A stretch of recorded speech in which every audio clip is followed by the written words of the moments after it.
Makibalita naman tayo sa Manila North Cemetery, isa sa pinakamalaking sementeryo sa Metro Manila. May ulat on the spot si Dante Perelio. Dante?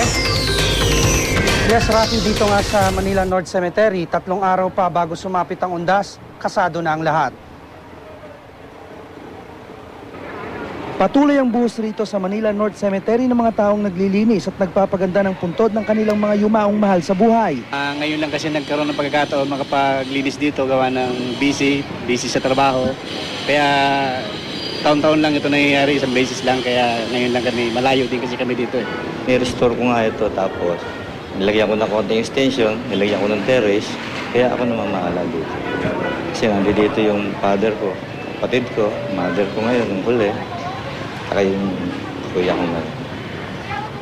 Ayon sa pamunuan ng Manila North Cemetery, kumpara noong nakaraang taon na nasa 600,000 to 800,000 ang nagpunta rito, inaasahang aakyat ito ngayon sa 1 milyon dahil tumaas raw ang bilang ng mga namatay. Dito, naglilibing ako sa isang araw. Ang mababa akong libing sa isang araw dito, mga 5. Araw ng Lunes yun, ha? Pero pagdating ng Martes hanggang Huwebes, pinakamababang libing ko rito, nasa 12, maga tapon. Tapos pag Sabado at Linggo, naglilibing ako dyan ng 100. Gayunman, handa raw sila sa inaasahang pagdagsa ng mga tao.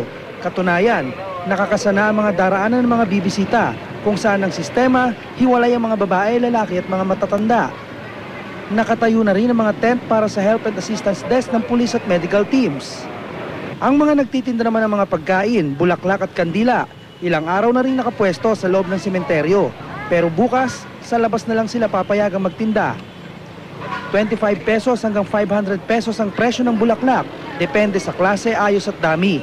Ang kandila naman, nasa 10 pesos hanggang 50 pesos, depende sa size. Bago po mag-20, dito na kami nakaano. Hanggang anong kailan mo yan? 30.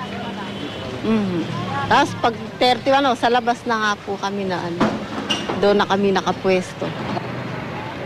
Bukod sa ipinagbabawal ang mga nakamamatay na bagay, alak, pagsusugal, maiingay na sound system, hayop at saranggola, di rin papayagan ng mga tarpaulin na may mukha at pangalan ng mga politiko at kandidato sa eleksyon. Ang mga sasakyan naman, ngayon pa lang, di na pinapayagang makapasok. Nagbawal ko yung mga tarpaulin, yung mga kandidato, bawal dito sa loob ng sementeryo. Kasi ito naman, para sa mga namayapa natin mahal sa buhay. Para wala nang ingay-ingay, wala nang kung ano-anong naka-display dito. Dito sa Manila North Cemetery nakalibing ang mga nagdaang presidente tulad ni Ramon Magsaysay, Manuel Rojas at Sergio Osmeña. Gayon din ang mga artistang sina FPJ, Atang de la Rama, Togo, Pipoy at Chiquito. Samantala, Rafi, nagtalaga na rin ng karagdagang puwersa rito na mangangalaga sa seguridad hanggang matapos ang paggunita sa undas. Sa sitwasyon naman ng daloy ng trapiko rito, may bahagyang pagbabagal na sa tapat ng Manila North Cemetery dahil nga sa volume ng mga sasakyang nagbababa at nagsasakay. At yan ang mainit na balita mula rito sa Maynila. Balik sa iyo, Rafi. Maraming salamat, Dante Perelio.